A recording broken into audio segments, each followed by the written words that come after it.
Selamat pagi saudara sekalian yang terkasih di dalam Kristus.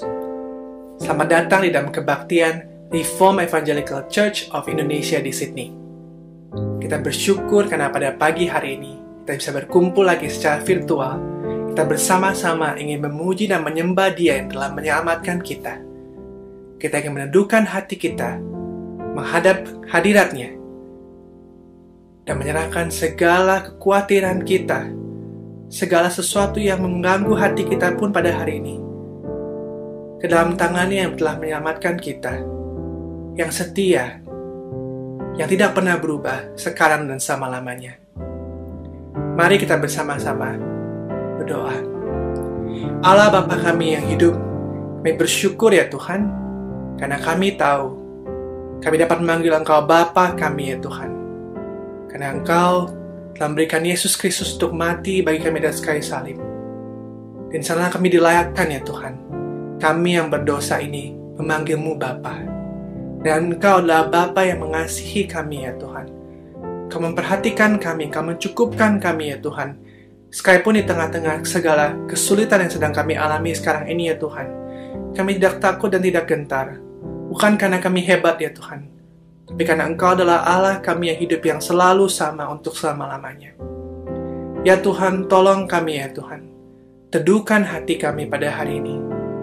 Biarlah kami hanya memandang kepada Engkau yang telah menyelamatkan kami ya Tuhan. Dan mendengarkan firman-Mu. Memuji Engkau ya Tuhan. Menyanyikan lagu-lagu yang mengutarakan betapa baiknya Engkau dalam hidup kami. Tolong kami ya Tuhan.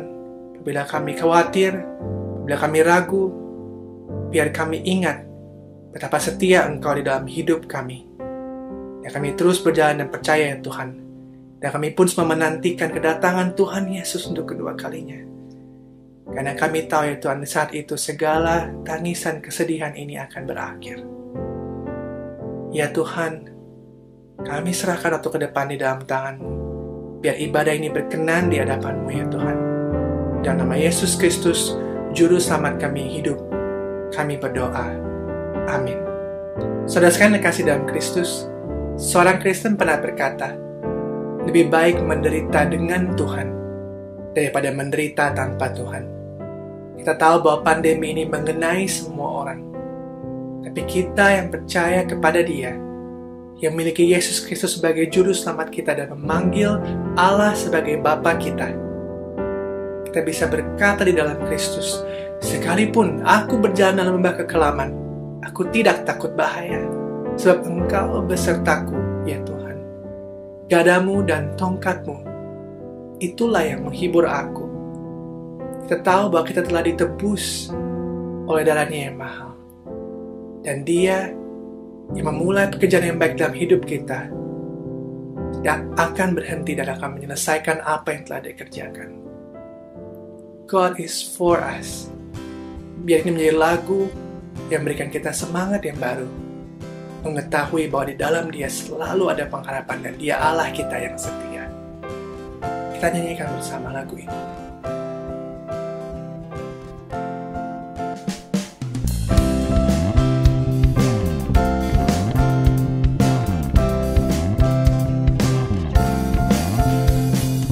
We won't fear the battle, we won't fear the night. We will walk the valley with You by our side. You will go before us, You will lead the way. We have found a refuge only You can save.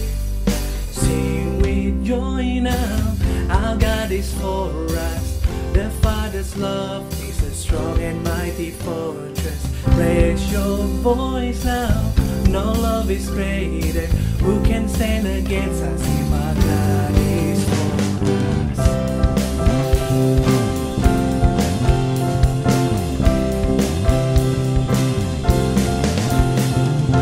Even when I stumble, even when I fall, even when I turn back, still Your love is sure.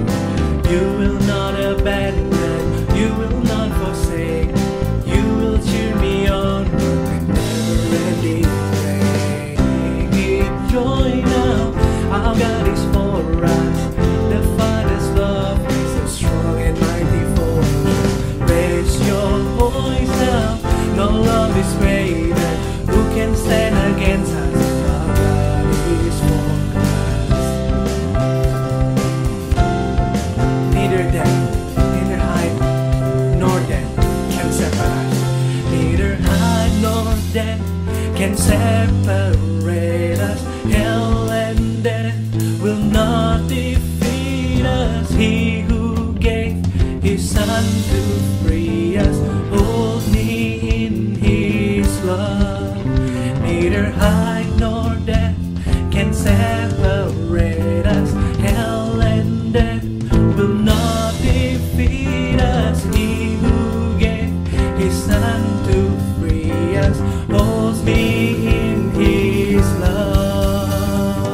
joy now. Our God is for us.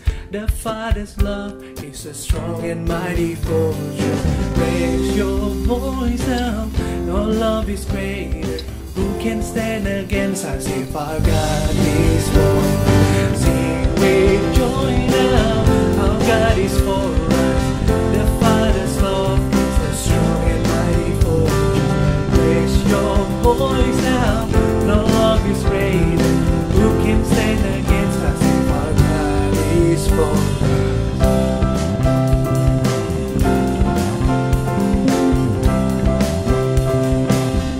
Mari saudara sekalian, kita mempersiapkan hati untuk mendengarkan firman Tuhan. Kita berdoa terlebih dahulu. Ya Tuhan Bapa di sorga, kami datang kepadamu. Kami rindu firman-Mu sungguh-sungguh menjadi firman yang berbicara kepada hati kami. Mendorong kami Tuhan untuk menjadi pelaku-pelaku firman-Mu. Sebab kami tahu di dalam firman-Mu ada kekuatan yang membebaskan kami. Ada kuasa yang mendorong kami supaya kami boleh hidup menjadi saksi-saksi-Mu ya Tuhan. Biarlah firman-Mu menghibur, menguatkan kami. Dan jadikan hati kami Tuhan menjadi tempat yang begitu indah menerima dengan sungguh setiap kebenaran firman-Mu. Pakai hamba-Mu dan kami semua supaya pada hari ini pada waktu firman-Mu disampaikan dengan jelas. Kami mengerti, kami mengamininya. Dan kami mau menjadi pelaku-pelaku firman-Mu. Roh Allah yang ada dalam hati kami, biarlah dia menjadi roh yang mendorong, menguatkan, memberikan janji kepada setiap orang yang mengasihi firman Tuhan. Bahwa pada waktu kami melakukannya, kami justru menjadi orang yang indah dalam hidup kami. Terima kasih Tuhan, berkati jam ini di dalam nama Tuhan kami, Yesus Kristus kami berdoa. Haleluya. Amin. Saudara, kita akan teruskan firman Tuhan seri khotbah doa Bapa kami. Dan hari ini kita tiba kepada bagian permohonan yang kedua, yaitu ampunilah kami. Kita akan baca Matius pasal yang ke-6 ayat yang ke-12. Dan ampunilah kami akan kesalahan kami, seperti kami juga mengampuni orang yang bersalah kepada kami. Saya akan teruskan dengan ayat yang ke-14 dan 15. Karena jikalau kamu mengampuni kesalahan orang, Bapamu yang di sorga akan mengampuni kamu juga. Tetapi jikalau kamu tidak mengampuni orang, Bapamu juga tidak akan mengampuni kesalahanmu.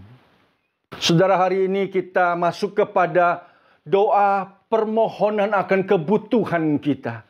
Sama seperti kebutuhan kita akan roti, makanan, kita memohon kepadanya. Itu adalah kebutuhan yang esensial bagi fisik kita. Demikian juga dengan permohonan akan pengampunan dan maaf adalah kebutuhan kita yang esensial.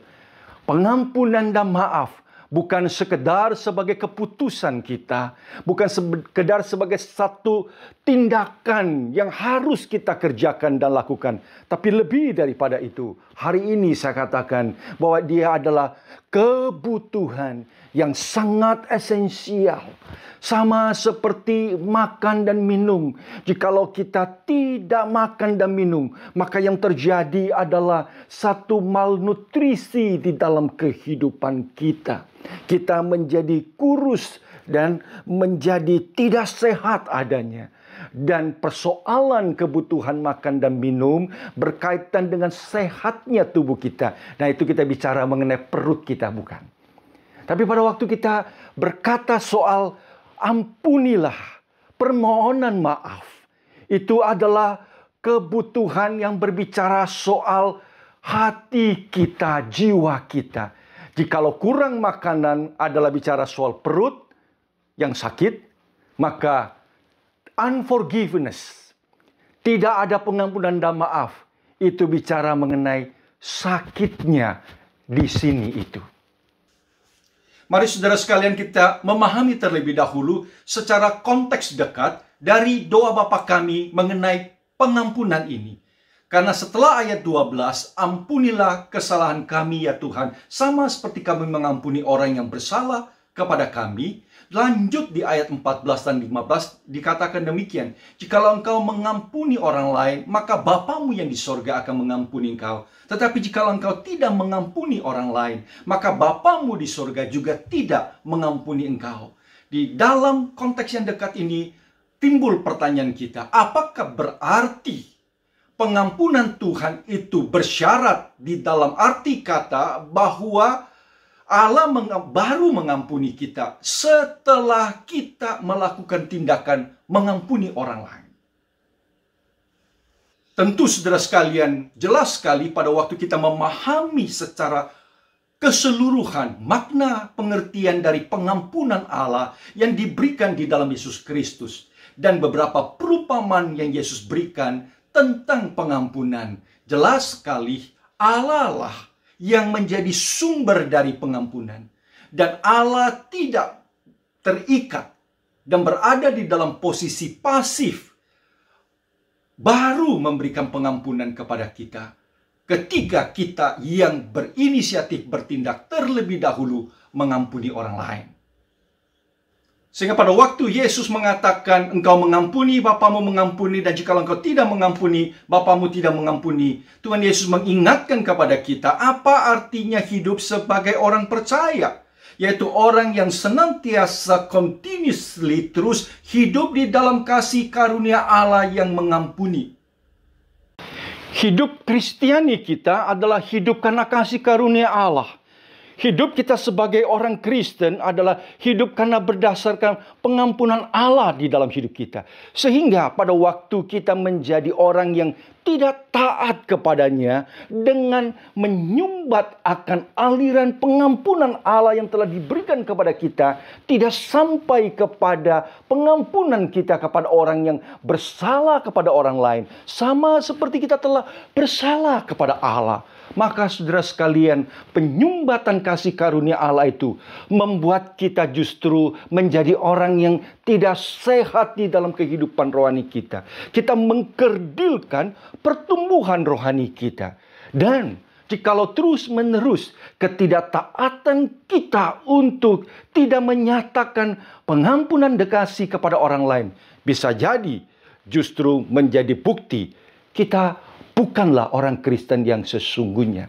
Itulah sebabnya ketika kita mengatakan kita sebagai anak Tuhan, kita menerima pengampunan Tuhan, tetapi kita tidak mengalirkan pengampunan itu, maka Yesus berkata, Bapamu tidak mengampuni engkau, dalam arti kata bahwa orang itu adalah orang yang tidak pernah mengerti dan mengalami pengampunan Tuhan.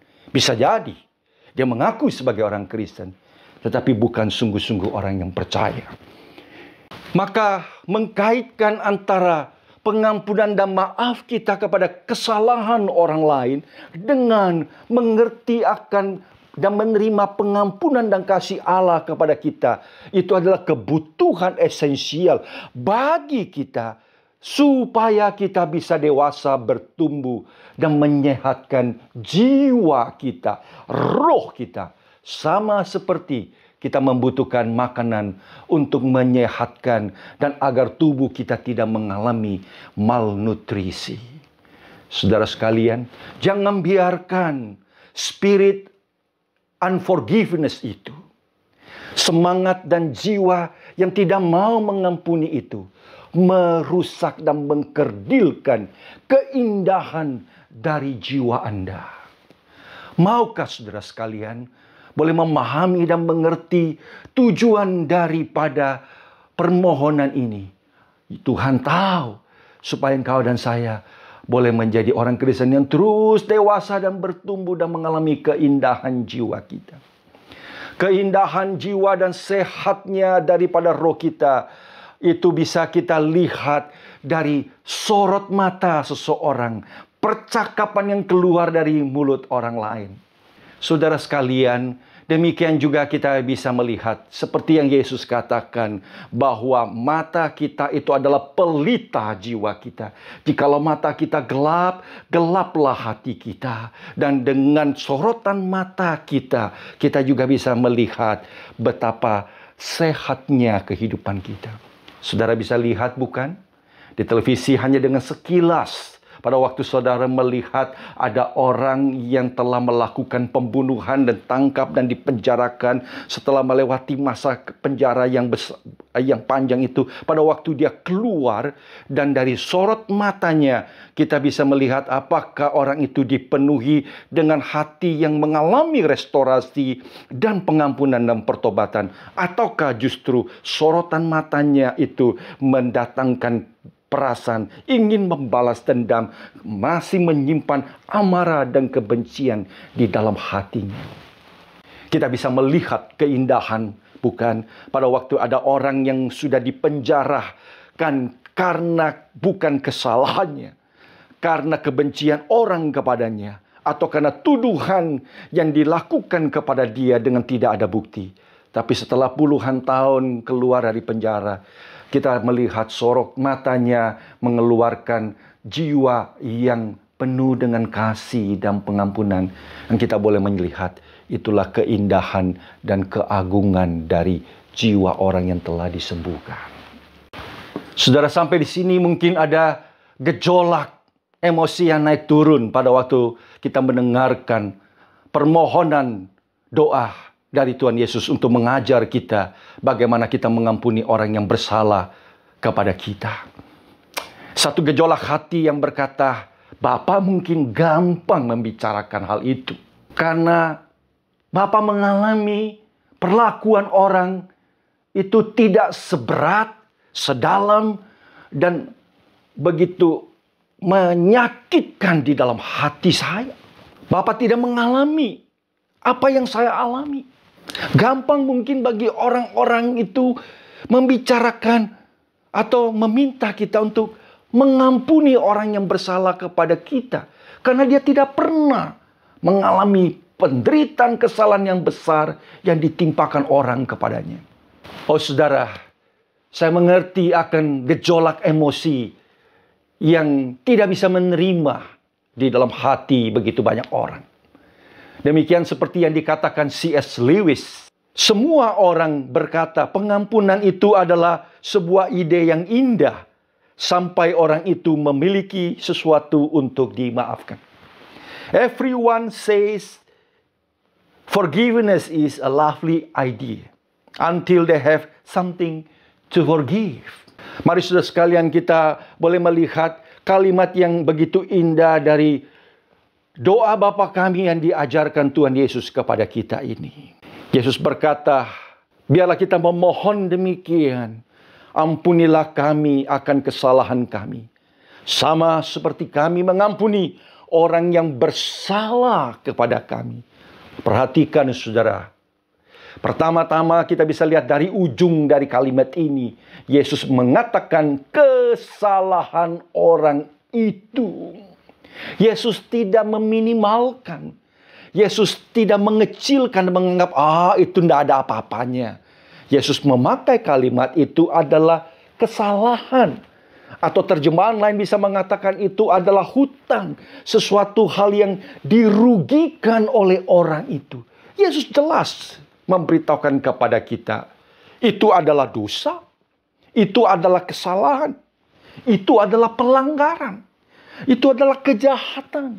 Itu adalah kerugian yang ditimpakan orang kepada diri kita.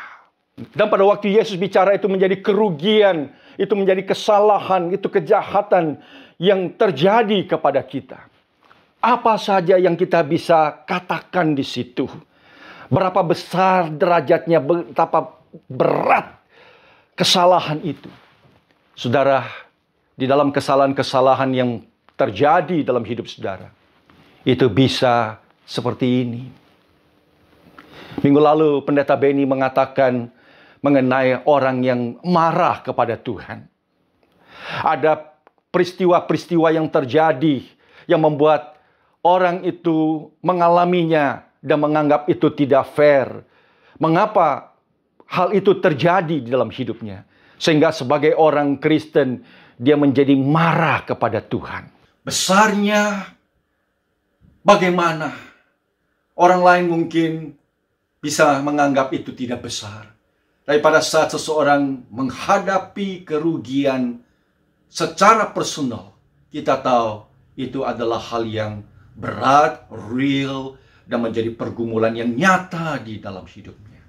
Apa saja yang kita bisa taruh, saudara sekalian, di dalam list kita, daftar kita, mengenai kesalahan, pelanggaran dan dosa, kejahatan orang lain. Antara lain seperti kita bisa membayangkan bagaimana perasaan dan gejolak hati dari seorang ibu yang mempunyai anak-anak yang begitu indah, hanya karena seorang yang mabuk mengendarai mobil, lalu dengan kecepatan yang tinggi menabrak anak-anak itu. Lalu hari itu semua anaknya meninggal di dalam kecelakaan. Itu adalah kesalahan, kejahatan yang terjadi kepada ibu ini. Tahun 2015 ada sebuah gereja kecil yang sedang berbakti, gereja African American di Amerika. Dan pada waktu sedang dalam ibadah, masuklah seseorang dengan kebencian rasial, lalu menembakkan jemaat yang hadir dalam ibadah itu. Di dalam pengadilan selanjutnya, kisah ini menjadi sesuatu yang indah, sebab anak-anak Tuhan yang kehilangan keluarganya bersaksi, tapi pada waktu mereka bersaksi, mereka menyatakan kasih Yesus. Secara manusia mereka ingin membenci orang itu, tetapi karena Yesus Kristus, pengampunan dan kasih-Nya, mereka mengatakan mereka tidak membenci orang itu. Dan di dalam peristiwa ini, orang yang menabrak, orang yang membunuh itu, sampai putusan terakhir pengadilan, tetap tidak menyatakan maaf dan rasa bersalah. Kita bisa lihat itu sebagai satu kejadian yang begitu berat, luar biasa bagi orang yang mengalaminya. Alkitab juga mencatat, bukan, bagaimana kisah dari Nabi Yunus, kisah daripada Elia, lalu kemudian di dalam perumpamaan anak yang hilang dari Tuhan Yesus, ketika yang sulung itu dengan hati yang sakit karena kesalahan yang dibuat oleh adiknya, dan dia tidak bisa melihat pengampunan kepada tindakan adiknya itu, bukan. Yunus marah kepada Tuhan karena merasa Tuhan tidak fair. Kenapa dia yang disuruh untuk mengabarkan pengampunan Allah dan pertobatan kepada suku bangsa Niniwe yang begitu jahat, yang sepatutnya keadilan dan penghukuman yang diterima oleh mereka, dan bukan tawaran pengampunan dan kasih. Demikian juga dengan Elia, setelah melakukan begitu baik sekali pelayanannya, tetapi dia mendapatkan hal yang buruk di dalam hidupnya. Saudara, engkau juga boleh menaruh peristiwa kesalahan itu terjadi dan ada dalam hidupmu, dan satu hal yang panjang yang orang lain mungkin tidak bisa memahaminya. Itu bisa hubungan keluarga, adik kakak, keluarga yang lain, atau teman dekat, kolega saudara. Ketika berkaitan dengan saling membantu di dalam usaha dan bisnis, di tengah seseorang yang mengalami kesusahan di dalam studi dan di dalam bisnis, saudara memberikan pertolongan dan memberikan bantuan di dalam hal itu. Dan akibat daripada pertolongan itu terjadi hubungan yang tidak baik, bisnis tidak mendapatkan setimpal pengembalian jasa kebaikan dari saudara. Dan itu menjadi satu permasalahan yang tidak ada habis-habisnya, bukan? Kita juga bisa simpati kepada kesalahan yang terjadi di tengah hubungan suami istri, di dalam perjalanan pernikahan, lalu di kesetiaan dari suami atau kesetiaan dari istri dibalas dengan ketidaksetiaan oleh salah satu pasangannya. Saudara, itu adalah luka hati, itu adalah persoalan yang begitu berat. Dan pada waktu kita berhadapan dengan kejadian kesalahan seperti ini, kita tahu betapa berat kita memahami apa artinya menyatakan pengampunan kepada pihak yang sedang berbuat salah kepada kita. Bisa jadi saudara sekalian di kantor saudara juga mengalami hal ketika Anda dipermalukan di depan publik, Anda dianggap tidak penting, atau kesalahan Anda ditunjuk oleh orang, atau saudara sekalian, kesalahan orang lain itu ditimpakan kepada Anda, padahal bukan Anda yang berbuat salah. Mungkin ada ucapan yang keras dan kasar dari seseorang yang kemudian membekas begitu dalam di dalam hidup saudara. Atau masuk hati baik dari saudara di tengah pelayanan atau di dalam hubungan saudara dengan rekan dan teman, tetapi disalah mengerti. Dan semua itu adalah kesalahan yang terjadi, bukan? Dan di dalam konteks itulah Tuhan Yesus berkata, itu adalah kesalahan, itu adalah kejahatan, itu adalah perbuatan yang tidak menyenangkan dilakukan orang kepada kita. Dalam konteks itu, mari kita memahami. Yesus berkata kepada engkau dan saya, ampunilah, maafkanlah kesalahan orang lain yang diperbuat kepadamu. Mengapa orang berkata, aku sulit untuk mengampuni? Kesalahan itu bisa terjadi hanya satu kali. Tetapi kita bisa lihat betapa sulitnya oleh sebab apa akibat yang dihasilkan dari kesalahan itu, dari pelanggaran itu, yang secara langsung kepada diri seseorang. Atau ada peristiwa-peristiwa yang terjadi, yang kita bisa persalahkan kepada orang sebagai penyebab secara tidak langsung mendatangkan kesalahan, pelanggaran di dalam hidup kita. Paling tidak, kita bisa lihat akibat yang dihasilkan di dalam hidup seseorang pada waktu ada orang lain melanggar, membuat kesalahan kepada orang itu. Yang pertama, saudara sekalian, adalah luka secara fisik jelas. Itu bisa terjadi dengan sakit, kecelakaan.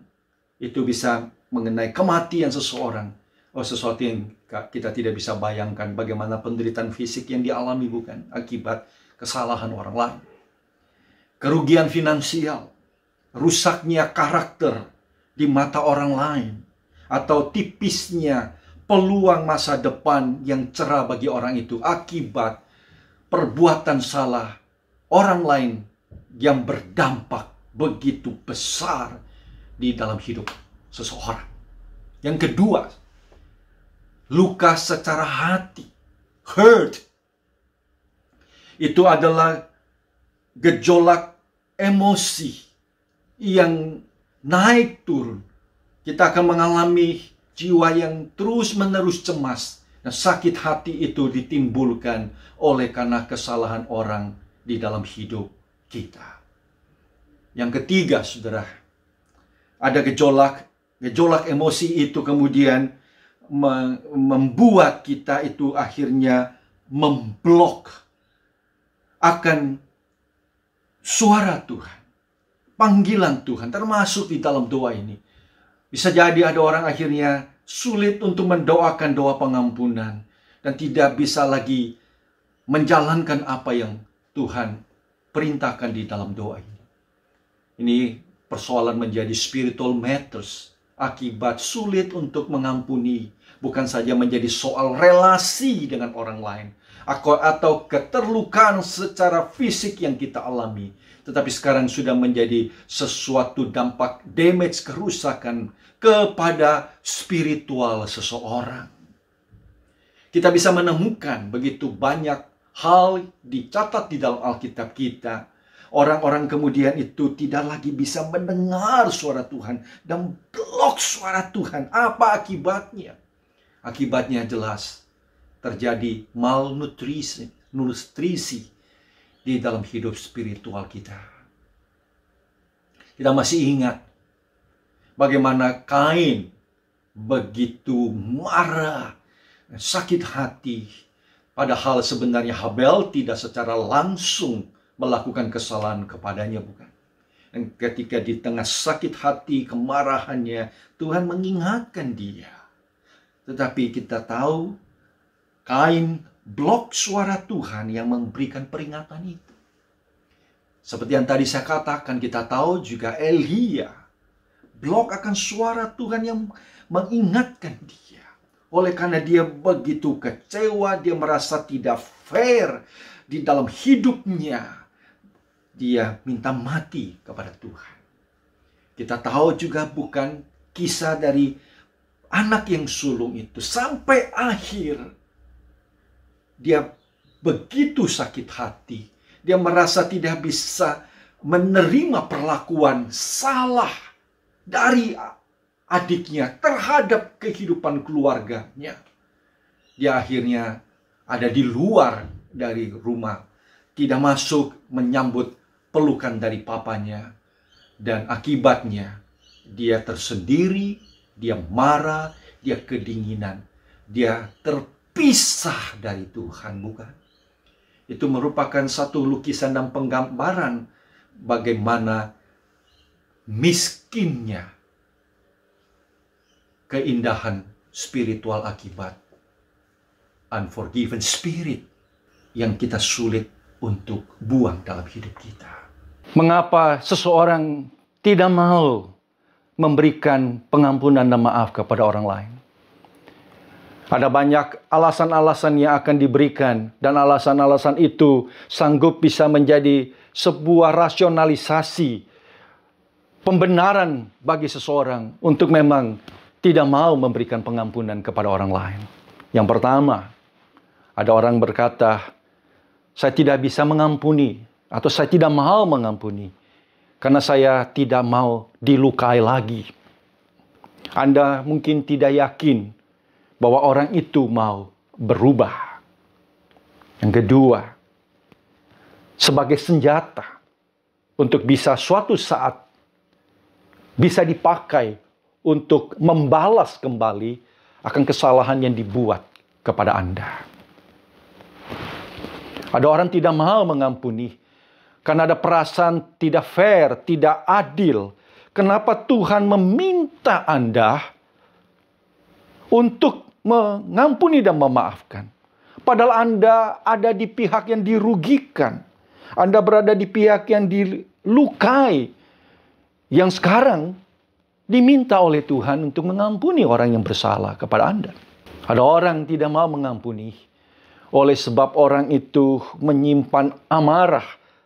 Dan biar dengan menyimpan amarah itu, dia ingin supaya orang yang berbuat salah itu tahu rasa. Dan dia mau orang itu juga menderita sama seperti luka yang dia alami. Orang tidak mau mengampuni.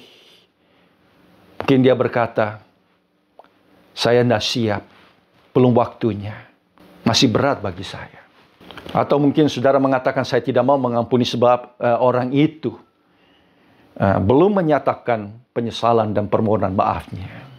Tidak mau mengampuni atau memaafkan kesalahan orang lain tidak berarti saudara akan menambahkan beban berat kesalahan kepada orang itu. Tetapi yang pasti, dia akan mendatangkan ketidaksembuhan di dalam spiritual Anda. Yang pasti, unforgiven spirit itu tidak akan menyembuhkan Anda. Sehingga pada waktu Yesus membawa pengampunan dan maaf ini menjadi doa di dalam bagian kebutuhan kita. Mari kita menyadari dengan sungguh-sungguh. Karena Tuhan tahu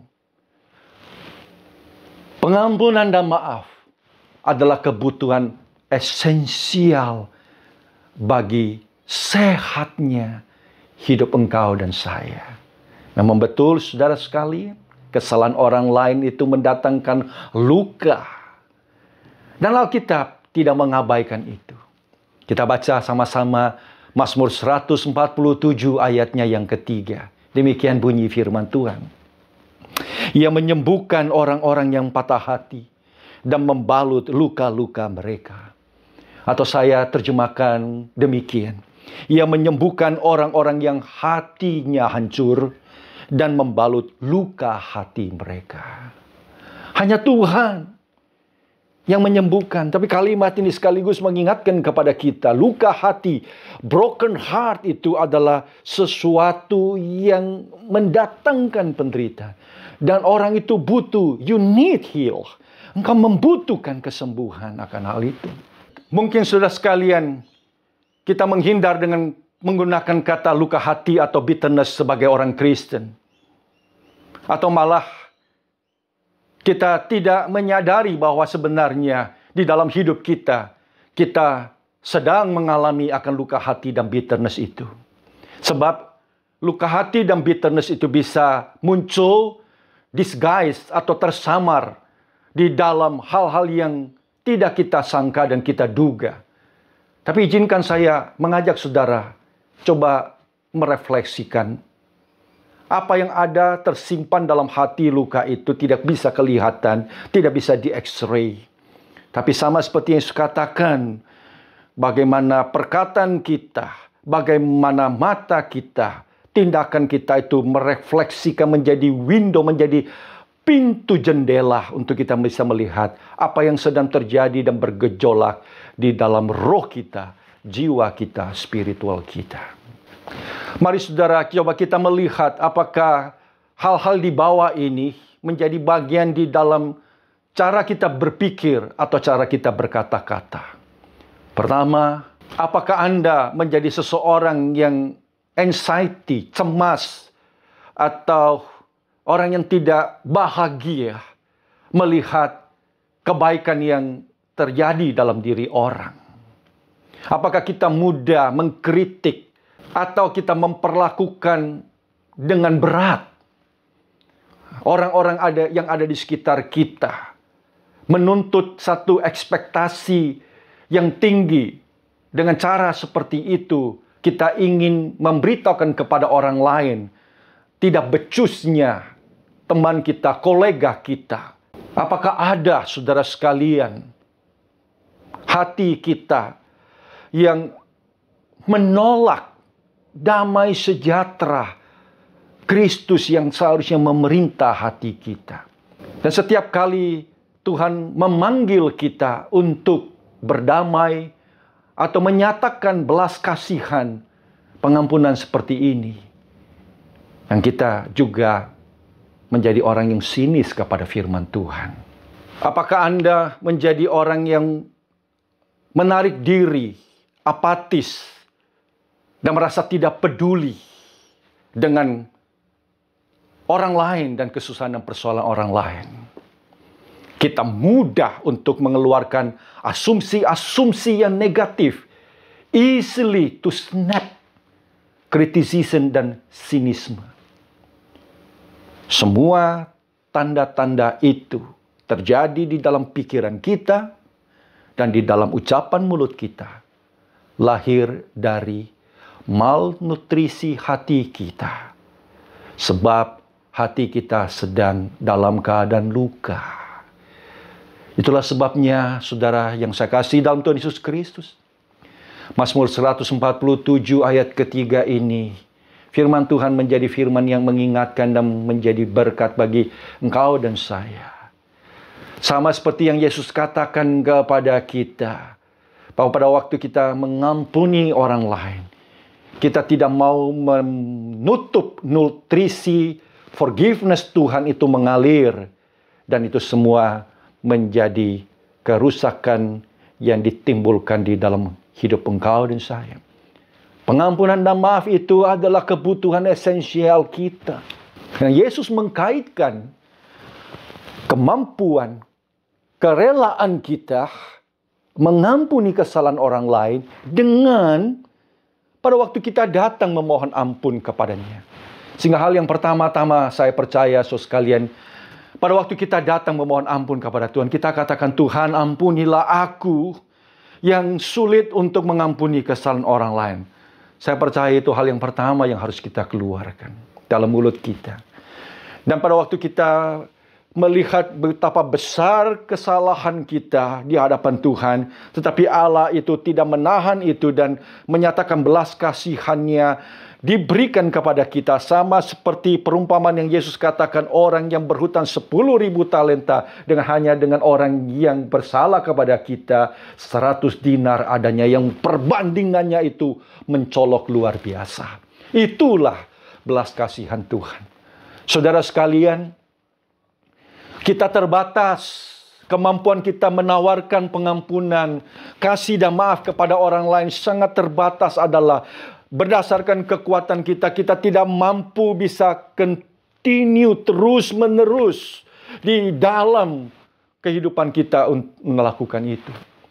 Kita akan berkata seperti Petrus, Tuhan, rabai-rabai Yahudi mengajarkan 3 kali kesalahan orang, dan kali keempat itu tidak ada maaf baginya.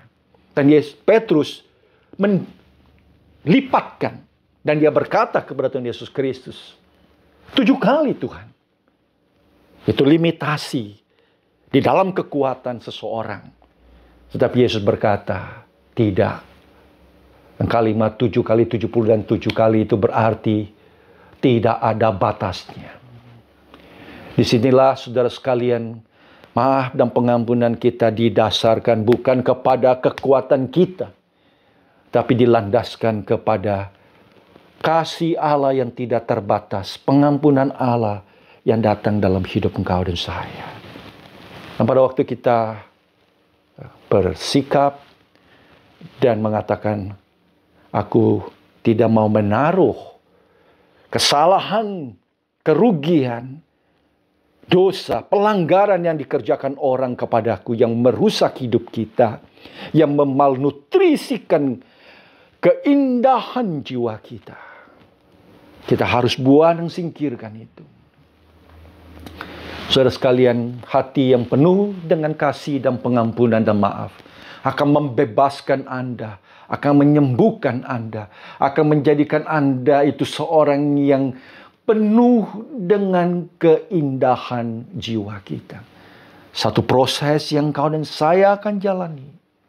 Dan biarlah saudara, kita bisa melihat pekerjaan Allah yang indah. Ketika begitu banyak hal yang terjadi yang menyakitkan saudara, tidak akan mengganggu, merubah hatimu, sehingga tatapan matamu penuh dengan kasih dan pengampunan. Ucapan mulut bibir kita penuh dengan belas kasihan. Bukan karena kita adalah orang yang tidak pernah mengalami berbagai macam luka di dalam hidup kita oleh karena hal-hal yang tidak kita inginkan itu terjadi dalam hidup kita. Tetapi kita mengerti apa artinya hidup yang dibebaskan karena pengampunan yang Tuhan sudah beri limpah dalam hidup engkau dan saya. Saudara, pada waktu kita mendoakan doa Bapa kami, ingat di dalam hati kita sedalam-dalamnya, kita minta Tuhan, biarlah roti, nasi, dan makanan yang Engkau beri kepadaku itu menjadi kebutuhan esensial yang mencegah tubuhku mengalami malnutrisi. Pada saat yang sama, setiap hari kita juga memohonkan kepada Tuhan supaya kita tidak menyumbat dan mengkerdilkan pengampunan dan kasih Allah, sebab Kristus ingatkan kau dan saya. Itu adalah kebutuhan esensial bagi jiwa dan spiritualmu. Jikalau tidak, kita hidup dengan unforgiven spirit, kita akan memalnutrisikan jiwa kita. Jangan biarkan unforgiven spirit itu merusak keindahan jiwa dan hatimu sebagai anak-anak Tuhan. Kiranya Tuhan berkati firman-Nya pada hari ini. Mari kita jadikan firman ini menjadi refleksi dalam hidup kita. Ada hal yang harus kita ampuni. Mari kita lihat berapa besar akibat dan dampak daripada kesalahan orang yang timpa kepada kita. Dan bagaimana kesalahan itu telah merusak hidup kita dan kita tidak mau itu menjadi lebih parah dan lebih besar lagi. Dan itu hanya bisa diselesaikan dengan kalimat seperti yang Mazmur 147 ayat 3 ini mengatakan, Dialah yang menyembuhkan luka-luka hatimu, hatimu yang hancur. Dan kesembuhan itu datang melalui kasih Kristus yang tidak ada habis-habisnya di dalam hidup engkau dan saya.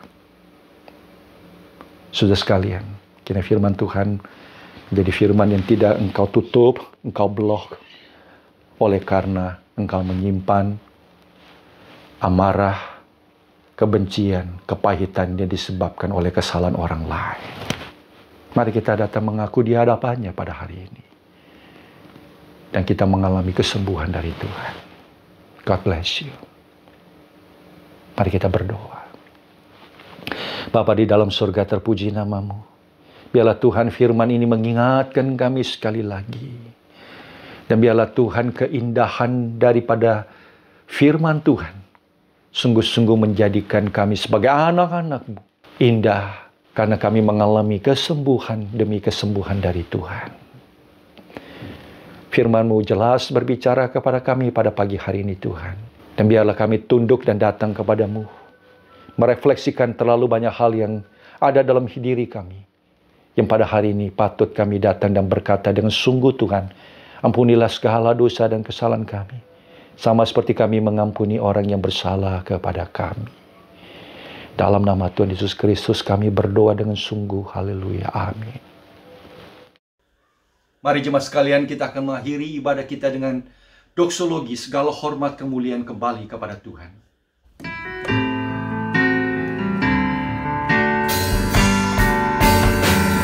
Engkau besar, perbuatanmu ajaib, tiada seperti Engkau, tiada seperti Engkau. Engkau besar, perbuatanmu ajaib, tiada seperti Engkau, tiada seperti Engkau.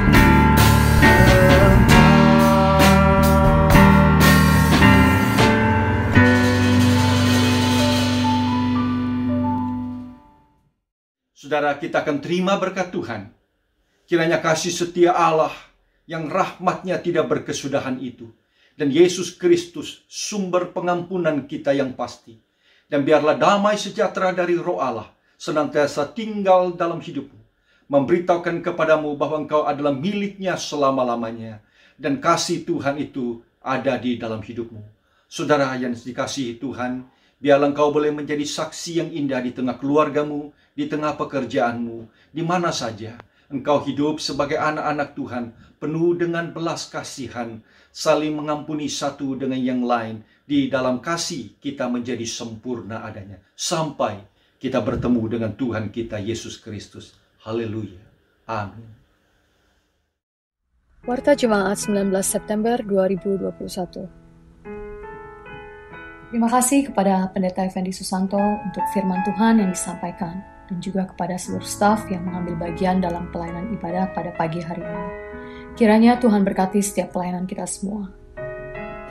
Pendalaman Alkitab. Setiap hari Senin jam 8 malam melalui Zoom meeting bersama Pendeta Effendi mengajak semua jemaat untuk belajar lebih dalam tentang kebenaran firman Tuhan. Dan pembahasan kitab diambil dari kitab 1 Samuel. Prayer meeting. Firman Tuhan berkata, di mana 2 atau 3 orang berkumpul di dalam nama Tuhan Yesus, di situ Dia hadir. Di dalam situasi dunia saat ini yang tidak menentu, biarlah permohonan doa boleh menjadi nafas kehidupan kita, dan kekuatan Tuhan yang boleh menjadi pengharapan setiap kita. Setiap hari Selasa jam 8 malam, via Zoom meeting, kami mengajak semua jemaat untuk menyatukan hati dan berdoa bersama. Untuk keterangan lebih lanjut, hubungi Ibu Dewi. Women Bible Study. Biarlah setiap wanita di dalam gereja kita boleh menjadi pelayan Tuhan yang setia. Kita boleh terus belajar dan dibentuk di dalam karakter sesuai dengan kehendak Tuhan. Setiap hari Sabtu jam 8 malam via Zoom meeting, mari kita semua bergabung di dalam pendalaman kitab yang diambil dari Mazmur 8. Jikalau selama ini kita bergumul dengan citra diri dan merasa worthless, Mazmur 8 mengingatkan kita kalau setiap kita berharga di mata Tuhan bukan karena apa yang kita bisa berbuat dan bukan karena apa yang kita punya. Tapi kita berharga karena kita diciptakan dan dikasihi Tuhan, karena Tuhan peduli terhadap setiap kita. Reci Light Kids Church. Ibadah diadakan setiap hari Minggu jam 11 pagi melalui Zoom Meeting. Mari setiap orang tua di rumah menghimbau setiap anak-anak untuk beribadah bersama, menaikkan pujian dan melakukan aktivitas dari masing-masing kelas. Sydney Life City Church dan Salt Shakers diadakan setiap Minggu pagi jam 11.30 melalui Zoom Meeting. Pembahasan Alkitab diambil dari kitab Mazmur dan dilanjutkan dengan diskusi di dalam small groups. Biarlah firman Tuhan boleh tertanam di dalam hati setiap pemuda-pemudi di gereja kita, dan kiranya mereka boleh menjadi saluran berkat di dalam komunitas mereka. Baktian 26 September diadakan via YouTube streaming jam 9.30 pagi. Pemberitaan firman Tuhan akan disampaikan oleh Pendeta Effendi Susanto, kelanjutan dari seri Doa Bapa Kami, dengan topik Ujian dari Tuhan, Pencobaan dari Setan. Mari kita bergabung di dalam ibadah bersama dengan Reci Sydney setiap hari Minggu. Persembahan, perpuluhan, dan juga dana misi boleh diberikan melalui rekening yang tertera di bawah ini. Selamat hari Minggu, Tuhan berkati. See you next week.